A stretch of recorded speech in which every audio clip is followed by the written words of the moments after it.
untuk pengembangan ekosistem, untuk platform-platform yang bergabung ke ekosistem Pi Network, tidak ada hambatan lagi. Karena apa? Harga sudah ditetapkan sesuai GCV 314159. Sampai detik ini pun saya rasa sudah begitu banyak platform-platform itu yang mengantri untuk memasuki ekosistem Pi Network, baik dari platform ataupun investor-investor besar. Mereka hanya menunggu harga diketok palu, memastikan harga itu GCV 314159, barulah nanti platform-platform akan berbondong-bondong, ekosistem itu akan dipenuhi oleh platform dan investor-investor besar untuk melayani keinginan kita bersama untuk melakukan proses transaksi jual beli, melayani pioner-pioner yang selama ini telah berjuang menciptakan nilai Pi 314159. Jadi untuk menentukan nilai Pi Network sekarang ini adalah di tangan pioner. Makanya saya selalu menegaskan, jika masih ada bapak-bapak, bunda-bunda yang bertanya, Pak Najat, mohon Pak Najat tolong matiin mikrofonnya sebentar Bapak. Jadi bapak-bapak, bunda-bunda, kenapa saya tegaskan, core team itu telah menyerahkan kunci open mainnet ke tangan pioner. Mereka dengan tegas itu memberikan kunci open mainnet itu ke kita.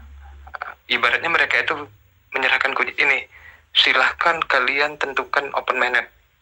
Tugas kami sudah selesai, kami membangun infrastruktur, kami terus mengembangkan teknologi terbaru, kami bekerja sama dengan platform-platform terpilih, kami menyiapkan regulasi, itu semua adalah tugas kami. Seperti itu yang core team katakan.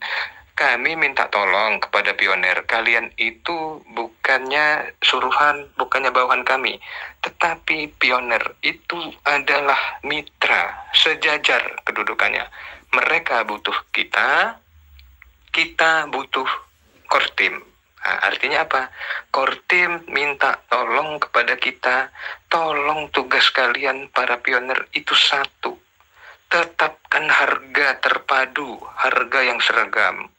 Dan alhamdulillahnya, apa yang diinginkan core team itu dari bulan Januari sampai closing 31 Mei kemarin, data GCV itu menang telak di blockchain kita. Di bulan Januari 2024 itu, GCV kita berada di angka 62,7%. Di bulan Februari itu, angka GCV kita 67,3%.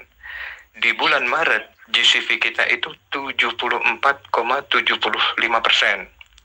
Di bulan April, itu GCV kita menang telak 79,45%. Dan di closing Mei kemarin, 31 Mei 2024, data GCV kita itu di angka 86,18%.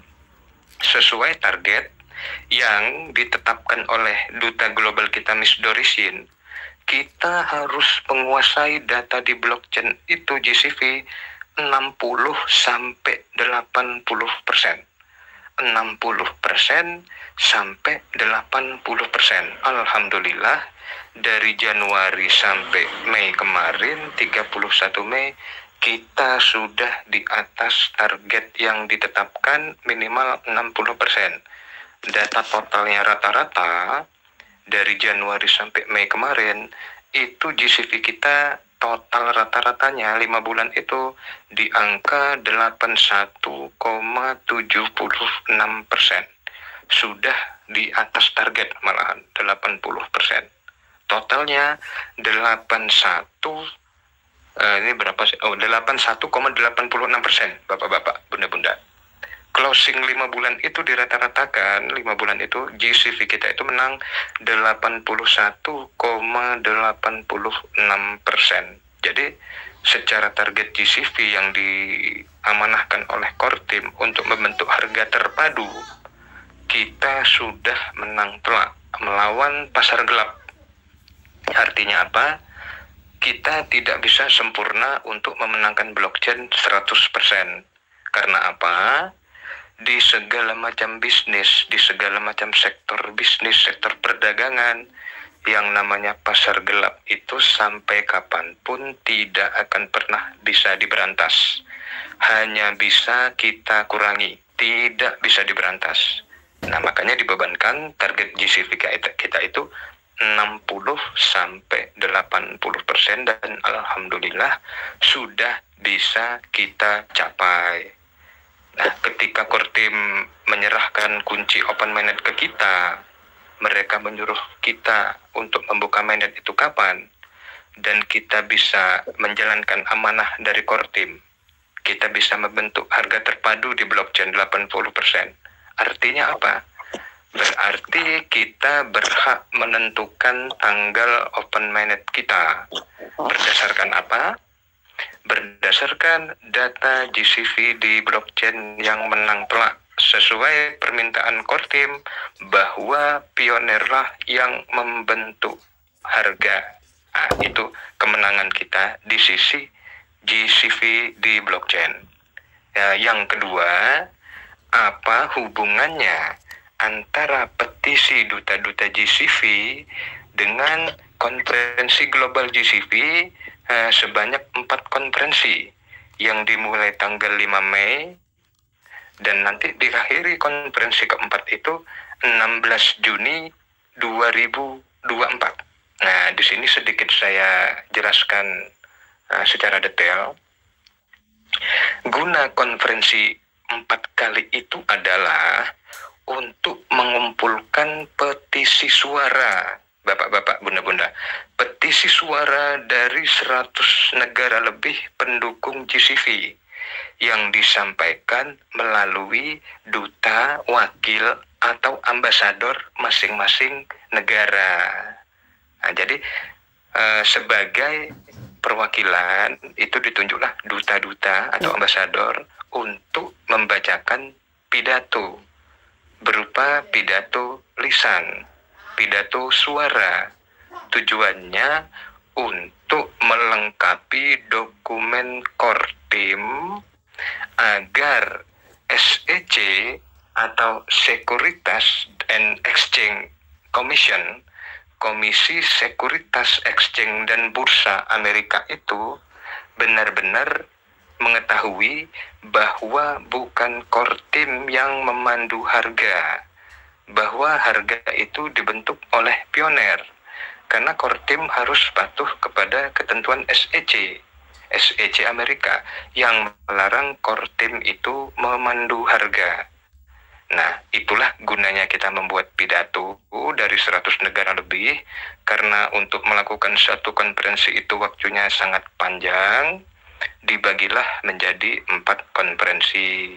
Alhamdulillah minggu kemarin tanggal 2 Juni itu konferensi ketiga, dan alhamdulillah saya mewakili bapak-bapak bunda di semua pioner Indonesia. Alhamdulillah saya diberi kelancaran untuk menyampaikan pidato mewakili Indonesia untuk mengajukan open mainnet global itu 28 Juni 2024 seharga GCV. Jadi nanti Kortim itu akan mengumpulkan data petisi suara dari masing-masing perwakilan negara duta GCV. Yang kedua, petisi tulisan yang telah disampaikan dari bulan April. Nah, dari Miss Doris Yen juga sudah menyampaikan petisi tertulis, dan duta-duta global lain juga sudah menyampaikan petisi tertulis. Dari mulai 7 April sampai petisi kedua itu tanggal 1 Juni kemarin. Jadi duta-duta global itu sudah menyampaikan 2 petisi dari 7 April pertama kali sampai yang kedua 1 Juni hari Sabtu kemarin. Petisi kedua itu adalah petisi tertulis. Nah, pidato itu adalah bukti suara. Jadi 3 syarat yang dibutuhkan mutlak oleh Kortim itu untuk menyerahkan dokumen ke SEC Amerika. 1, seperti petisi suara melalui pidato perwakilan dari masing-masing negara. Yang kedua, petisi berupa tulisan. Di situ tercantum juga permintaan Open Mainnet Global itu 28 Juni 2024 seharga GCV. Dan yang paling penting, poin nomor 3, kita minta Open Mainnet 28 Juni, kita minta harga GCV 314159, dan kenyataannya pun seperti itu. Kita memang menang telak data GCV kita di blockchain 314159. Nah, ketika 3 syarat ini sudah dipenuhi, berarti kita sudah menjalankan kewajiban. Setelah kewajiban kita jalankan, langkah selanjutnya apa yang perlu kita lakukan? Tentu kita akan meminta hak. Hak kita apa? Kita minta Open Mainnet itu di 28 Juni 2024. Nah, seperti itu. Jadi, kepada bapak-bapak, bunda-bunda semua, saya mohon, jangan lagi ada yang bertanya, tanggal 28 Juni 2024 itu jadi nggak ya Open Mainnet?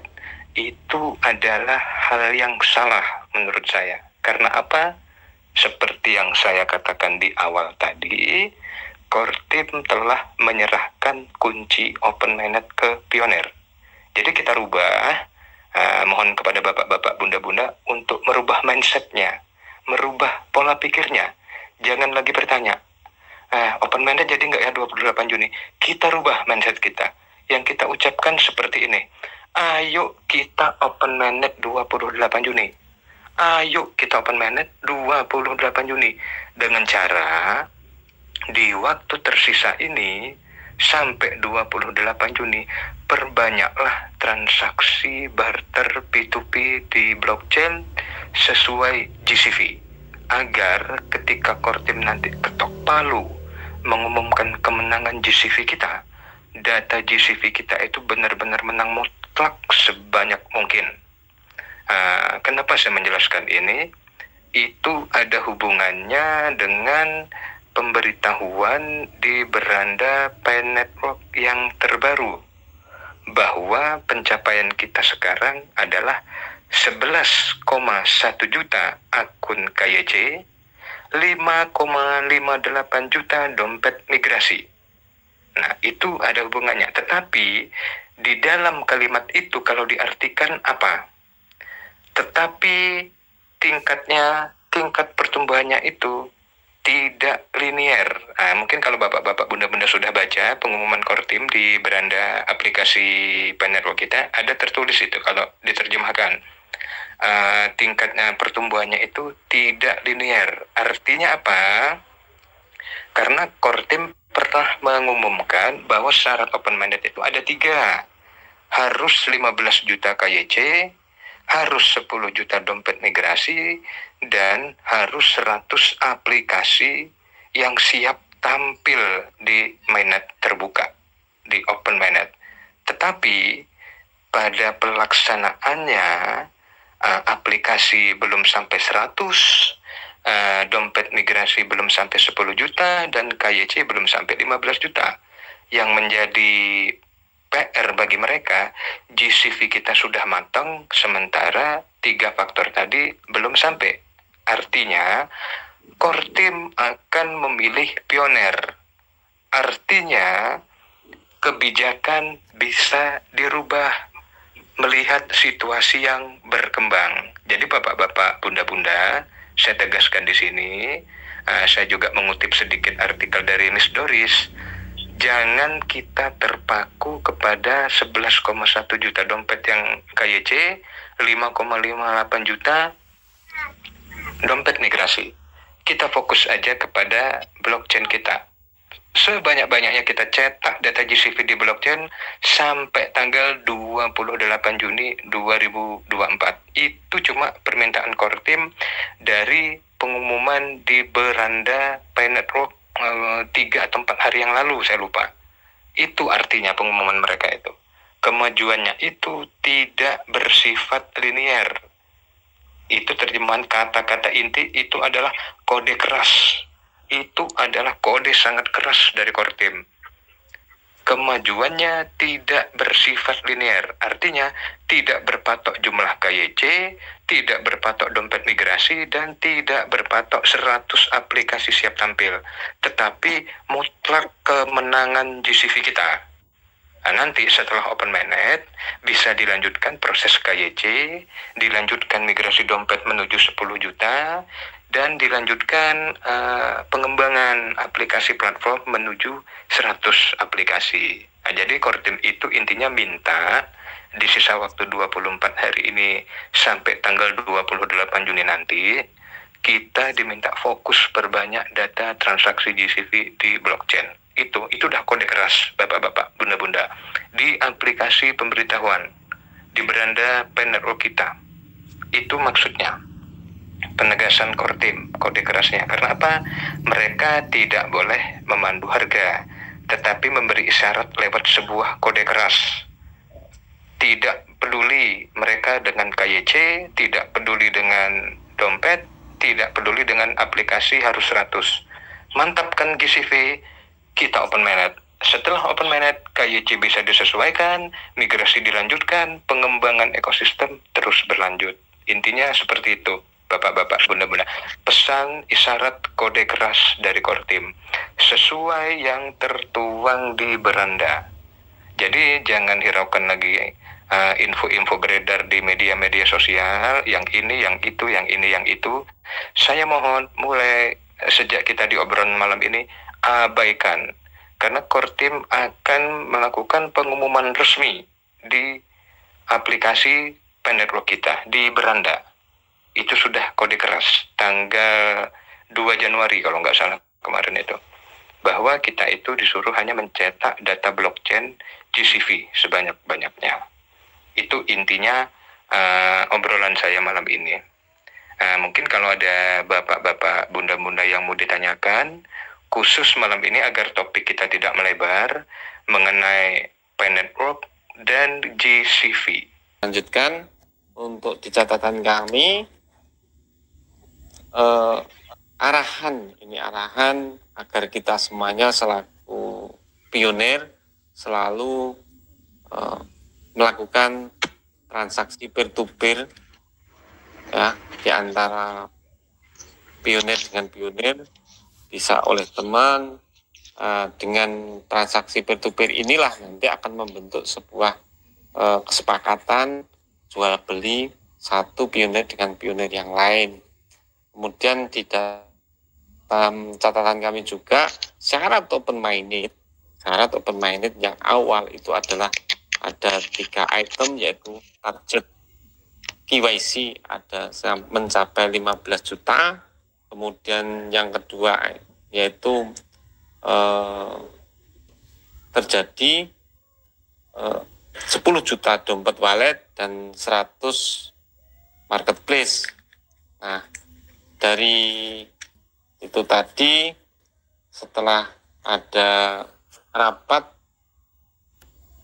kompetisi ada putusan dari core team sendiri, semuanya itu bisa dilanjutkan di kemudian hari. Yang penting open mainnet mencapai di tanggal 28 Juni 2024 itu siap berjalan. Untuk tercapainya marketplace, syarat-syarat open mainnet itu tidak menjadi masalah, bisa dilanjutkan di kemudian hari atau sambil jalan. Seperti itu. Kembali lagi kepada pionir-pionir semuanya, kesepakatan harga itu bisa ditentukan. Demikian Bapak Ibu telekonferensi pada malam hari ini. Alhamdulillah kita sudah melaksanakan acara malam hari ini dengan lancar sebagaimana kita harapkan. Terima kasih kehadirannya, terima kasih pada Pak Dimas selaku perwakilan Ambasador Indonesia untuk Pen.network, dan terima kasih untuk Pak Rion selaku Direktur Pengembangan dan Riset dari PT PFPI FCN Indonesia. Dan kami ucapkan selamat malam semuanya. Kami selaku pembawa acara dan moderator pada malam hari ini. Mohon maaf apabila ada penyampaian, mohon maaf kalau ada tutur kata yang sengaja maupun tidak sengaja pada pembawaan acara malam hari ini. Mohon maaf. Wabillahi taufiq wal hidayah. Wassalamualaikum warahmatullahi wabarakatuh. Sampai ketemu di acara telekonferensi selanjutnya.